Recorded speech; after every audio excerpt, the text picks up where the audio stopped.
Boxing Ego here. If you like this video, make sure you hit the like button and also subscribe to the channel and hit the bell icon on the top of your screen to get notified when the latest new content drops. 1.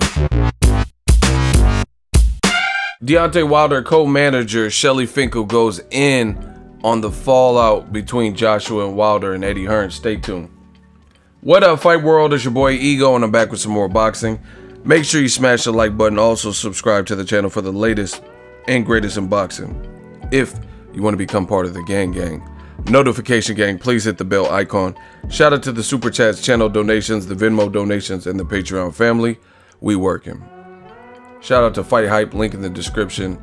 They have an interview with Shelly Finkel, co-manager of Deontay Wilder. He was giving his take on the fallout, failed negotiations for Wilder Joshua next, right? I'm not going to make this video too long because, believe it or not, on this side, Ego's Army, new media, a lot of what was brought up, points I've already brought up, things that we all know, things that have been publicized, things that are public knowledge. But just to recap, Shelly Finkel brought up some good points, right?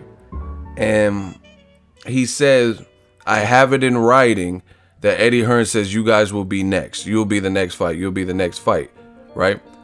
And he says he was obviously working on this 2-fight deal with Wembley, which is common sense because big deals like that, a big venue, a stadium like Wembley, it's going to take time to negotiate the deal and get the logistics ironed out from both sides so it appeases both sides.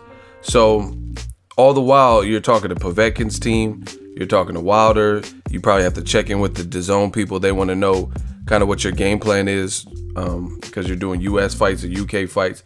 And one of the easiest things to point out the falsehoods on Team Joshua's side is this, is I have an interview with Eddie Hearn and he specifically says we wanted Joshua Wilder in September at Wembley, 2 things that can no longer happen. Yet you're fighting somebody not named Wilder at Wembley in September, right?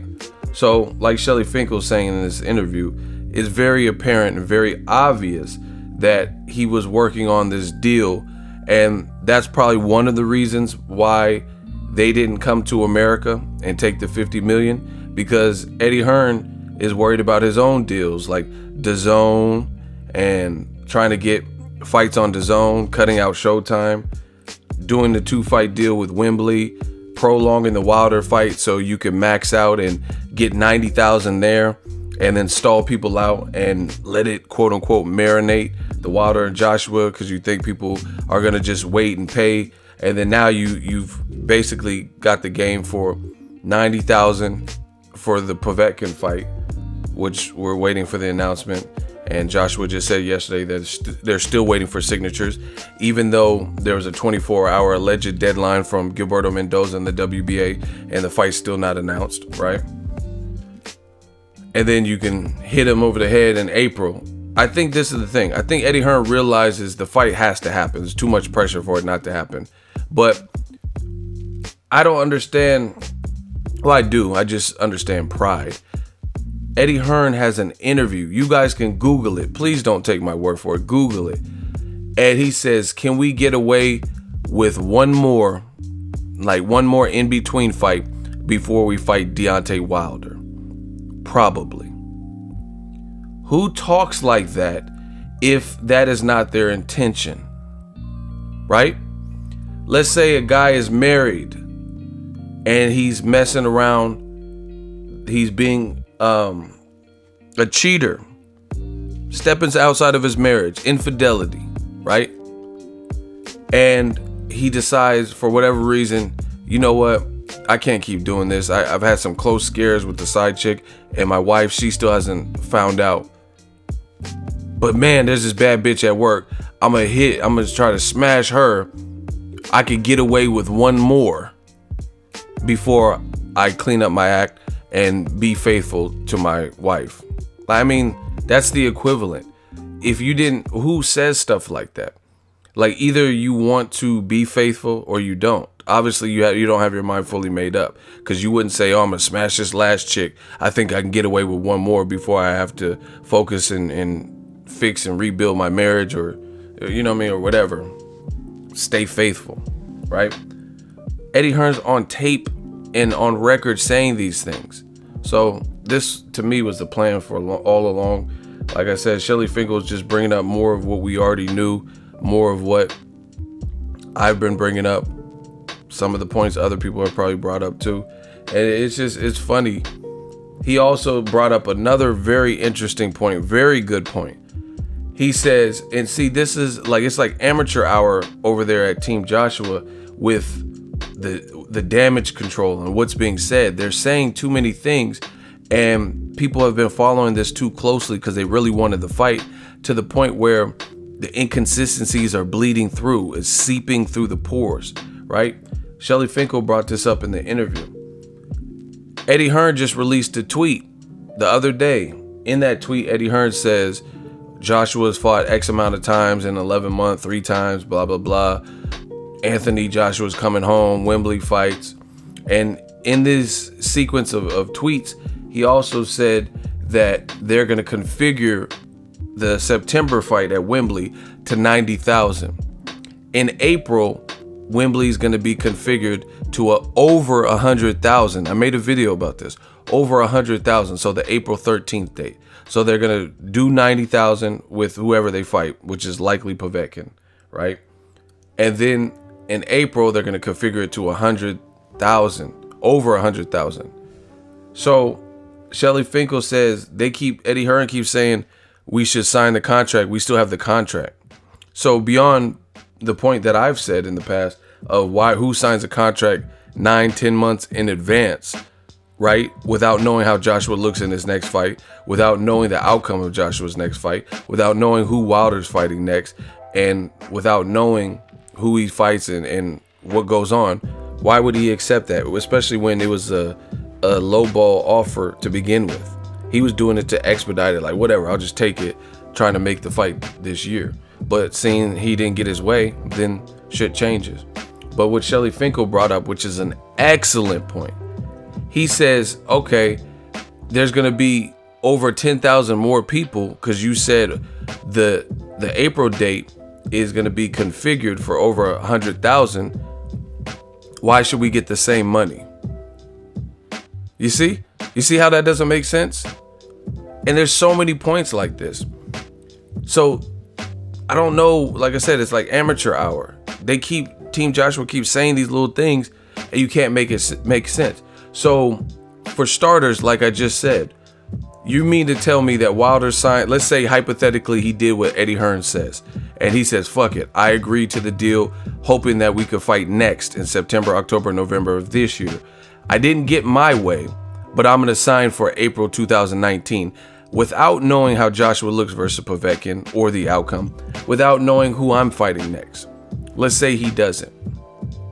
How is it that he's stuck at a flat rate with the same money despite who he fights next and despite how Joshua looks? That's one issue. So hypothetically, let's say he knocks out Tyson Fury in December, Wilder. Let's say he fights Tyson Fury, it does a good crowd in New York, and then he knocks him out. He deserves credit for that.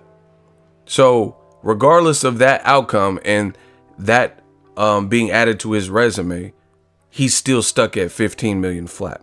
But what Shelly Finkel was bringing up, which is an awesome point, is Eddie Hearn just told on himself. He confessed. He said the April date, we're scaling the Wembley up to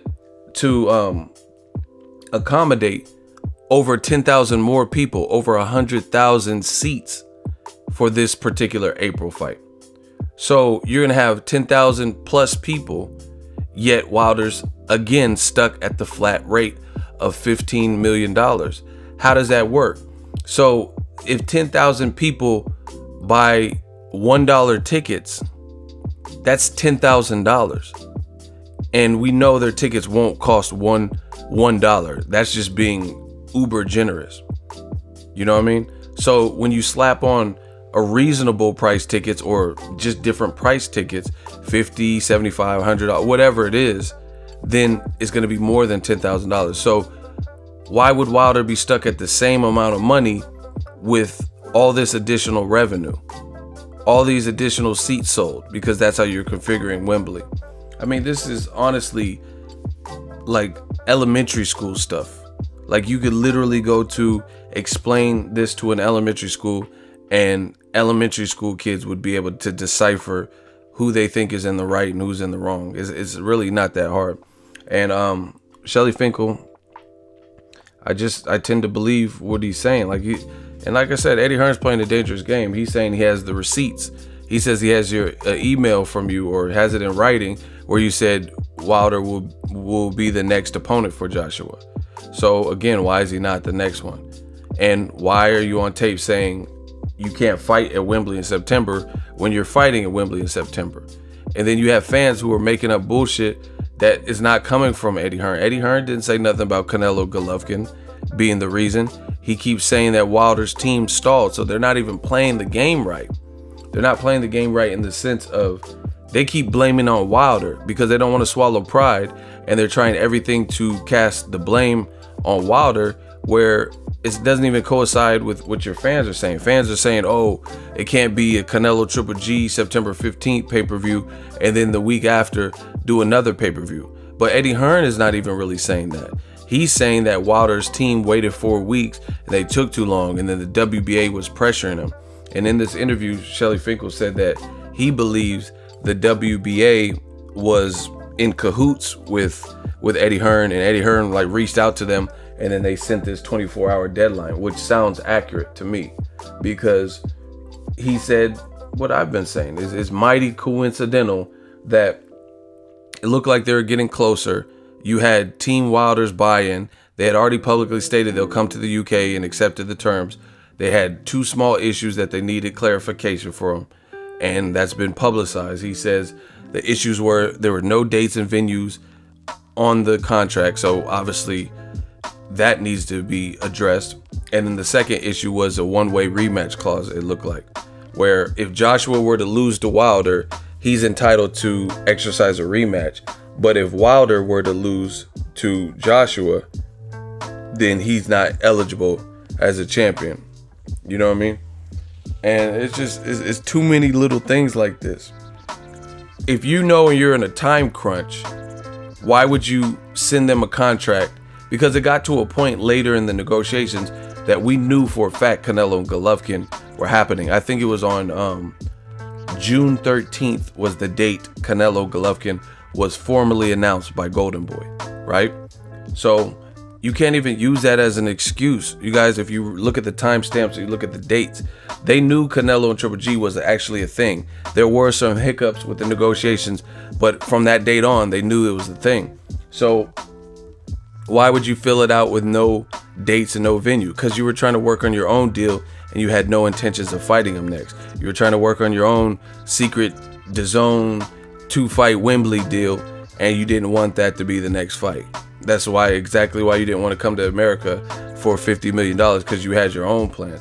It's just like when somebody, there's been times where, let's say somebody invites me out and they're trying to go somewhere to a party, but I had a long work week and I don't want to go. I just want to order pizza and stay at home and play video games and watch Netflix. So people are going to hit me up on Friday, hey, you trying to go out? And then I don't answer their call because I didn't really want to go out. I acted like, oh, I wanted to go out, but I didn't really want to go. So I just ignore the call or whatever. That's the equivalent. That's why you would stall it and not put dates and venues. You know, why didn't you give them the September 22nd venue at Wembley? Why didn't you give them that option? But you gave it to Povetkin. I mean, this is, like I said, it's beyond comical at this point. Everyone could see the discrepancies. It doesn't take a rocket science. And then the other thing is, another thing that I've talked about on the channel is Shelly Finkel says in this interview, he said that why didn't Eddie Hearn warn them, like, hey, the WBA is on our ass, they want to answer by tomorrow or whatnot. It was just mighty coincidental and convenient. WBA ruled and there was no nothing like, hey, send us the contract, hurry up and send it to us, because they didn't want it. They didn't say, oh, the WBA ruled, please send us the contract today, we'll finalize that, and I'll hold them off for another 12 hours. They didn't do that because, again, they had their own plans. Watch the interview or listen to it. Let me know what you guys think. Drop your thoughts in the comment section. Make sure you smash the like button as always. Hate, comment, and subscribe. Till next video, it's Ego signing off. So if you enjoyed this video and want more content like this on the channel, you can show your appreciation by going to the PayPal donate button or the YouTube support button. And you can donate any amount that you feel is equivalent to the value of this video. Much more to come. Thank you guys for your support. Boxing Ego, the future of boxing.